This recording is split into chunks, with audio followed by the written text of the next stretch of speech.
kami dito sa Malolos, Bulacan para maghanap ng makakainan. At sa dami nga naming nakitang kainan dito, hindi namin talaga alam kung saan kami kakain. Buti na lang talaga nag-search ako at nakita ko tong Boodle King. Gutom na talaga kaming lahat at saktong-sakto tong Boodle King para sa amin. Kaya naman dali-dali na namin tong hinanap at nagpunta na rin kami. Located to dito sa Graceland Mall, malapit sa BSU Malolos. Yung mga kasama ko nga pala ngayon, walang iba syempre si Kuya Ambo, si Ate Sara at si Gabriel na naka-shoes. Dating na pagdating nga namin, ang daming kumakain. Buti na lang may available seats pa para sa amin. Tung umorder nga kami, nagulat kami sa mga presyo kasi kung Boodle Fight to, sobrang affordable na nito at budget meal na talaga to. Kung mag-isa ka lang naman, meron din naman silang mga silog meals dito. At syempre yung in-order namin ay good for 5 to 6 person. Nauna ko nga napansin dito sa Boodle King ay ang ganda talaga ng ambience dito at napakalinis. Sinerver na nga nila kami ng soup at napakasarap ng soup nila dito. Ito talaga yung mga gusto kong soup. Ang minuto lang kami naghintay, maya-maya ready na agad yung Boodle Fight namin. Sobrang nagustuhan ko dito yung presentation nila. Di talaga namin ine-expect na kung ano yung itsura doon sa picture. Ganon din pala yung itsura sa personal. Order nga rin kami ng bestseller nilang lechon kawali. At ito namang favorite naming calamares. Syempre mawawala ba ang bestseller nilang sisig? Noong mga pagkakataon na to, nanginginig na talaga ako sa gutom. Pero syempre gusto ko rin kayong gutumin kaya ipapakita ko sa inyo kung ano yung kasama ng bundle na in-order namin. Galing nga kasi kompleto talaga to. May barbecue, hipon, tilapia, daing, inasal at liempo. Ralan talaga kami kumakain sa bukid at nagbo-Boodle Fight. Maya nga, dumating na rin tong bestseller nilang shrimp. Kaibang putahe ito dahil nilagyan nila ng sauce. Grabe swear, napakabango nito at napakasarap. Orders complete, kaya pwedeng-pwede na talagang kumain. Grabe sobrang sulit dito sa Boodle King, napakadami. Gulat nga kami kasi dumarating si ate na may dalang pansit bihon. Ano naman kami in order pero sinabi naman kasi namin na birthday ni Gabriel ngayon. At ang galing dito sa Boodle King kasi kapag birthday mo,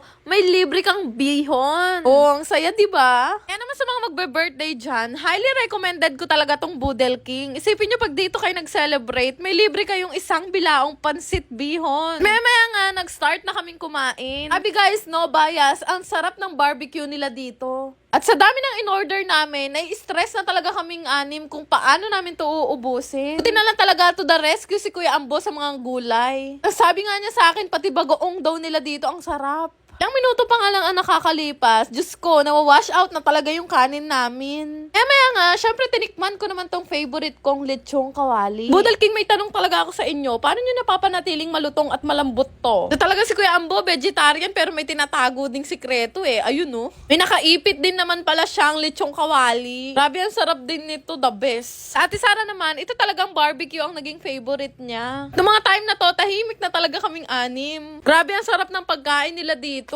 Maya nga, naispatan ko na naman to si Gabriel na nagbabatak. Sa sobrang sarap nga ng pagkain dito, pinanay niya talaga yung pagsubong hanggang sa mairina na siya at hindi niya na alam kung ano iinumin niya. Nito talaga yung mga gusto kong kasama sa mga ganitong Boodle Fight eh. Diba? Ilang minuto lang yan, naubos agad yung kanin namin. Sabi guys, ang dami ko talaga nakain dito. Di bali magda-diet na lang ako bukas. Isa sa mga pinaka-favorite ko talaga dito ay itong inihaw na tilapia nila. Sayang nga kasi walang buro kung hindi solid talaga to. Di naman masyadong halata na mahilig talaga ako sa isda. Kaya naman nung naubos ko na yung tilapia, sinunod ko na tong daing. Dito na nga sinasabi sa hula, syempre hindi kumpleto kapag hindi umu-order ng extra rice. Sabi ko na to si Bebo, dadalihin niya talaga tong mga hipon eh. Sobrang hilig kasi niyan sa mga seafoods. Kaya naman nung umorder kami ng seafoods, tinabi niya talaga sa kanya. Kaya kapag nagpunta kayo dito sa Boodle King, orderin niyo din yung hipon na yan. Kaya maya nga, sa kabilang gilid, meron din sumasabay sa amin makipag-Boodle Fight. Pero cute version. Paparami talaga ang kain mo kapag nakakamay ka. Yun ba naman ang hindi gaganahan kumain? Tingnan nyo itong dalawang to, parang ngayon pa lang nag-uumpisa. Tapos si Bebo nakatayo pa talaga parang nasa bukid lang. At nung maubos na namin yung nasa dahon ng saging, ito namang pansit bihon yung sinunod namin. Promise guys, itong pansit bihon nila, hindi lang basta pansit bihon. Dahil sobrang lasa nito, pati yung toppings panalo. Maya nga, may nahuli akong bata na dumudukot ng pansit. At masarap siya sa pansit, ang dami niya talaga nakain. Tapos kawawa naman pati aso, wala talagang makakain dito. Wala na kami nagawa, natulala na lang talaga kami sa sobrang busog at sarap dito sa Boodle King. Sabi, napaputok talaga yung pantalon ko. Maya nga, meron pang isang natulala sa sobrang busog daw. Diba, yung pansit ni Gabriel kanina, naiuwi ko pa. Sobrang sulit dito, sobrang busog na nga namin, may naiuwi pa ako. naman mag-visit na rin kayo dito sa Budal King located sa Graceland Mall, Malolos, Bulacan. Shoutout nga pala kay Gian Francesca de Jesus, Janea Romes Guerra, Ivan and Mel from Bulacan, Bulacan, kay Kaloy Serviento from Pangasinan. Shoutout na din sa mababait na mga staff sa Budal King. Yun lang naman, salamat!